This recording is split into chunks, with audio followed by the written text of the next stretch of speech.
नमस्कार।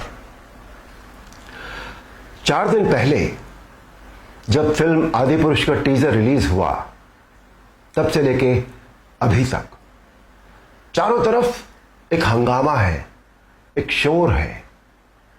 Film industry में, channels में, जर्नलिज्म में, एडवर्टाइजर्स में, संत समाज में चारों तरफ एक शोर है। चारों तरफ डिबेट्स हो रही है, चारों तरफ भली बुरी बातें कही जा रही हैं। मेरे पास भी सैकड़ों फोन आए होंगे, सभी चैनल्स से फोन आए, जितने सभी जर्नलिस्ट हैं, बड़े बड़े जर्नलिस्ट, और सभी के फोन आए। They wanted my reaction on that, on the teaser, कि आपको कैसा लगा, आपके क्या रिएक्शन है, आप क्या सोचते हैं इस बारे में। मैं आपको सच बताऊं, मैंने एक भी शब्द किसी से नहीं कहा, मैंने बात ही नहीं की उस विषय में। मैंने कहा नहीं, मुझे कुछ नहीं कहना है। लेकिन मुझे लगा कि मुझे आपसे कुछ बात तो करनी चाहिए, आपसे करनी चाहिए। मेरे मन में बहुत सारी बातें बहुत सारे समय से आती रही हैं, और इस हंगामे को लेकर, इस इशू को लेकर मुझे लगा कि शायद यह सही समय है जब मैं अपनी बातें आपके साथ शेयर कर सकूं। दोस्तों, ध्यान से सुनिएगा। रामायण, महाभारत, श्रीमद् भागवत जैसे जितने भी ग्रंथ हैं, शास्त्र हैं, यह हमारी सांस्कृतिक और धार्मिक धरोहर है। यह हमारी संस्कृति है, यह हमारी जड़ है।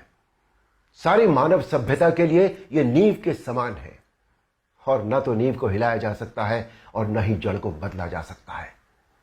नींव या जड़ से किसी भी तरह का खिलवाड़, किसी भी तरह की छेड़छाड़ बिल्कुल भी ठीक नहीं है।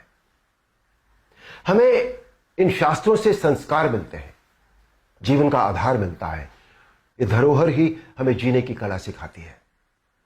हमारी संस्कृति विश्व की सबसे प्राचीन संस्कृति है। हमारी हर पीढ़ी इसे युगों युगों से आत्मसात करती आ रही है, जिसका सबसे बड़ा एग्जाम्पल है 2.5 साल पहले जब कोरोना आया था, तो कोरोना ने लोगों की धार्मिक भावनाओं को तब से लेकर आज तक और भी प्रबल कर दिया है। हमारी धार्मिक परंपराओं और मान्यताओं को और अधिक पुष्ट किया है इस महामारी ने। टीवी पर जब धारावाहिक रामायण प्रसारित हुई थी कोरोना के दौरान, तो रामायण ने एक विश्व रिकॉर्ड बनाया। आप सब जानते हैं, हम सब जानते हैं, ये एक बहुत बड़ा संकेत है हमारी मान्यताओं और परंपराओं की प्रामाणिकता का। इस बार यानी 2020 में रामायण आज की युवा पीढ़ी ने भी देखी, और 35 साल पहले बनी रामायण को पूरी श्रद्धा और आस्था से देखा, समझा और आत्मसात किया। आज जो बेहिसाब लोग मुझसे मिलते हैं, उनमें सबसे ज्यादा संख्या टीनेजर्स की होती है। दोस्तों, 500 साल के संघर्ष, अथक प्रयत्न और जद्दोजहद के बाद, न जाने कितना रक्त बहाने के बाद, हमें राम मंदिर के पक्ष में निर्णय मिला, और वहां एक भव्य मंदिर का निर्माण हो रहा है, जो 2024 तक पूरा भी हो जाएगा। अप्रिशिएट करने वाली बात यह है कि मंदिर को भव्यता देने के साथ साथ उसकी आत्मा और मौलिकता को ज्यों का त्यों रखकर यह मंदिर बन रहा है। हमें अपनी सभी सांस्कृतिक और धार्मिक धरोहरों और मान्यताओं को जैसी वो हैं वैसी ही बनाए रखना चाहिए। उनमें किसी भी तरह के बदलाव की न तो जरूरत है, न करना चाहिए, और न ही किसी और को करने देना चाहिए। भला कोई अपनी नींव हिलाता है क्या? कोई अपनी जड़ें बदलता है क्या? हमारी इन धार्मिक सांस्कृतिक मान्यताओं और परंपराओं को किसी भी तरह का कोई नयापन देने की आवश्यकता नहीं है। देखिए, मेरा प्रयास और कर्म तो यही है कि मैं इस जनरेशन को और अगली पीढ़ी को भी वही सिखाऊं, वही बताऊं, वही दिखाऊं जो वास्तव में सत्य है, शाश्वत है और सनातन है। एक बात और सोचने वाली है, किसी और धर्म की परंपरा या मान्यता में जब किसी भी प्रकार का बदलाव या नयापन नहीं किया जाता, तो हमारी सनातन धर्म की मान्यताओं, परंपराओं के साथ छेड़छाड़ आखिर क्यों? आजकल एक चलन सा बनता जा रहा है कि सनातन धर्म का मजाक बनाओ। देवी देवताओं के ऑब्जेक्शनेबल पोस्टर बनाओ, अभद्र भाषा में बोलता हुआ दिखाओ। आखिर किसने अधिकार दे दिया कि कोई हमारी धार्मिक आस्था से छेड़छाड़ करे या हमारी भावनाओं को ठेस पहुंचाए? कुछ फिल्म मेकर्स,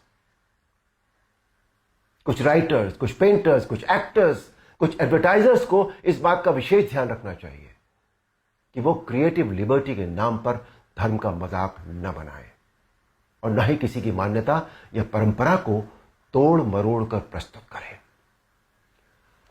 दोस्तों, ये किसी राजनीतिक पार्टी या धर्म के लिए नहीं, बल्कि पूरे देश के लिए एक स्वाभिमान बढ़ाने वाली बात है कि आज हमारे प्रधानमंत्री श्री नरेंद्र मोदी जी के नेतृत्व और कुशल मार्गदर्शन में देश के कोने कोने में सांस्कृतिक, धार्मिक और ऐतिहासिक धरोहरों को पुनः पहचान मिल रही है। स्थान स्थान पर कॉरिडोर बनाए जा रहे हैं जिनसे हमारी इन धरोहरों की रक्षा भी हो रही है, उनका पुनर्निर्माण भी हो रहा है, साथ ही उनकी मौलिकता भी यथावत रखी जा रही है। मोदी जी, ये देश सदैव आपका ऋणी रहेगा।